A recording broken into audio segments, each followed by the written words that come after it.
They say you're too sensitive, too intense, that you care too deeply. But have you noticed? They only say this when it inconveniences them. Not when your calm steadies their chaos. Not when your quiet presence becomes their escape from a loud world. They adore your peace when they're unraveling. They admire your silence when their minds are noisy. They lean on your strength until it no longer benefits them. Then, suddenly, you're too much. And so begins the shrinking. You second-guess your instincts. You wonder, maybe I care too much. Maybe I ask for too much. Maybe I am the problem. But deep down, something feels off. You're not clingy, you're committed. You're not needy, you're present. You don't seek attention, you crave connection. So why does love always leave you drained? Because in a world addicted to surfaces, depth feels like a threat. Your emotional honesty unsettles people who only know how to perform. They want your light, but not the shadow that gives it shape. And eventually, that haunting question arrives. Am I too hard to love? But what if the problem isn't you? What if, just like Carl Jung believed, your energy reflects something others are afraid to face in themselves? What if your presence acts as a mirror, one that shows people what they've buried? Their shame, fear, loneliness.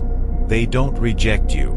They reject the reflection. In this video, we'll explore why people with deep emotional awareness often attract takers, why you give so much and receive so little, and how Jung's ideas can help you stop dimming your light just to survive.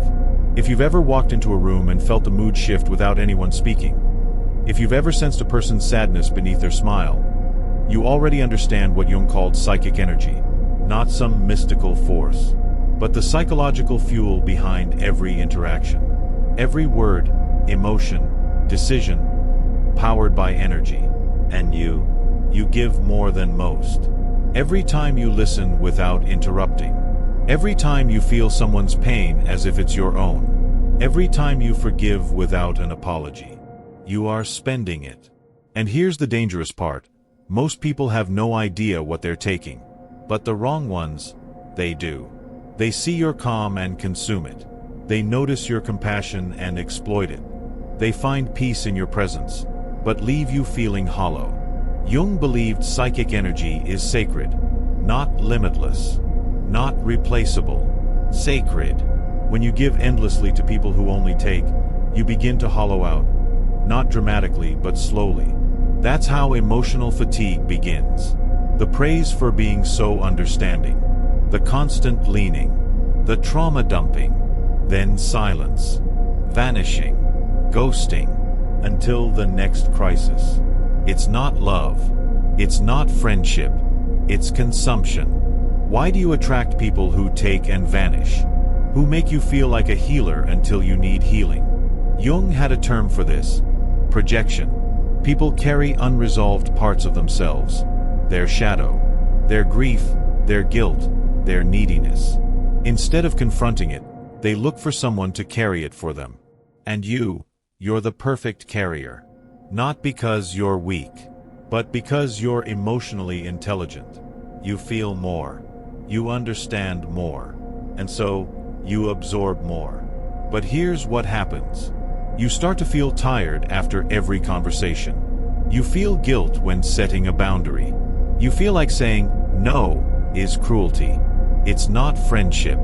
It's emotional outsourcing. At first, it looks like closeness. They say you're special. They tell you things they've never told anyone. You feel important, needed. Then it shifts. They stop listening to you. They ignore your needs. They make you feel selfish for asking for space. Jung called this a dynamic of the shadow. They're not in love with you. They're in love with how you make them feel. Regulated, heard, whole. But they aren't healing. They're outsourcing. And when you stop giving, they say you've changed. They call you cold. They vanish. And the cycle starts again with someone new. It's not always intentional. Often, it's unconscious. But it still breaks you. Slowly, quietly, deeply. Because people who haven't faced their own shadow don't seek connection. They seek relief. And You become the bandage for their wounds. But bandages don't last forever. You are not too intense. You are just operating at a frequency they've never met. And instead of rising, they drain. Until you learn the truth. You don't have to fix people to deserve love. You don't have to bleed to be seen. You don't have to sacrifice your peace for connection. You just have to protect your energy. You ever notice how you always end up being the helper? The reliable one? The emotional support? You learned that early. Maybe someone in your childhood didn't have the emotional capacity to care for you. So you became hyper-aware of others' moods. You became a manager of chaos. A peacemaker. A fixer. You gave love hoping someone would finally return it. You showed up hoping someone would notice. But they didn't. And your nervous system started equating overgiving with safety. Love became something you had to earn. And now, even as an adult, you repeat the pattern. You're drawn to those who need you. You dismiss those who see you. Because being needed feels familiar, even when it's exhausting. Jung once said, "Until you make the unconscious conscious, it will direct your life and you will call it fate." This is not fate. It's a pattern. And patterns can be broken. Start by noticing who drains you. Who disappears when you stop giving? What do you tolerate that leaves you empty? And ask yourself, when did I first learn that love had to cost me something? Then choose differently. Start saying no. Not to be cruel, but to be clear. Start receiving, without guilt. Set boundaries. Not to build walls, but to install filters. Sacred filters. Because your energy is not a resource for the emotionally irresponsible. You don't have to disappear inside your kindness. You don't have to set yourself on fire just to keep others warm. Jung called this process individuation. Becoming your real self. Your whole self. And it starts when you stop giving just to be loved. You don't owe access to everyone who misses the version of you that bled quietly. You owe yourself peace. And yes, it will be lonely at first. Some people will leave. But those who remain, they won't love just your function.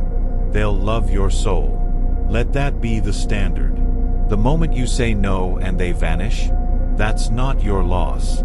That's your liberation. Because now you're no longer performing. You're protecting. And that's when you begin to live.